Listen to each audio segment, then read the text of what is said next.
लाहौर में chairman PCB Mohsin Naqvi की ज़ेर सदारत बोर्ड ऑफ गवर्नर्स का इजलास हुआ, जिसमें तब्दीलियों का फैसला कर लिया गया। ज़राए के मुताबिक समीर अहमद सैयद पाकिस्तान क्रिकेट बोर्ड के नए COO बनाए जाने का इम्कान है। सलमान नसीर की खिदमात बतौर चीफ एग्जीक्यूटिव ऑफिसर PSL के मामलात में ली जाएंगी। मजीद जानते हैं डॉन न्यूज़ के नुमाइंदे गुलाम मुर्तज़ा से। जी गुलाम मुर्तज़ा, बताइएगा और कौन कौन सी तब्दीलियाँ मुतवक्के हैं? जी, पाकिस्तान क्रिकेट बोर्ड के चेयरमैन मोहसिन नकवी की ज़ेर सदारत बोर्ड ऑफ गवर्नर्स का इजलास हुआ है, जिसमें मुख्तलिफ तब्दीलियों के ऊपर बातचीत की गई है और साथ ही चैंपियन ट्रॉफी 2025 के लिए स्टेडियम की अपग्रेडेशन के मुतालिक भी तबादला ख्याल किया गया है।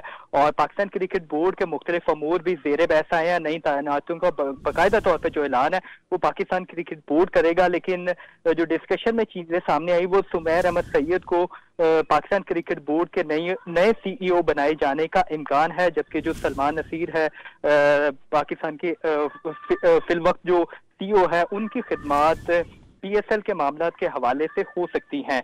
इस हवाले से बाकायदा तौर पे जो पाकिस्तान क्रिकेट बोर्ड नोटिफिकेशन जारी करेगा और कुछ अर्सा पहले पाकिस्तान क्रिकेट बोर्ड की जानिब से कुछ जो सरकारी ऑफिसर को पाकिस्तान क्रिकेट बोर्ड में तैनात करने के हवाले से कुछ तमरीज भी भेजी गई थी। ज़राए के मुताबिक ये बताया जा रहा है और नई तैनातियां होने का जल्द इम्कान जाहिर किया जा रहा है।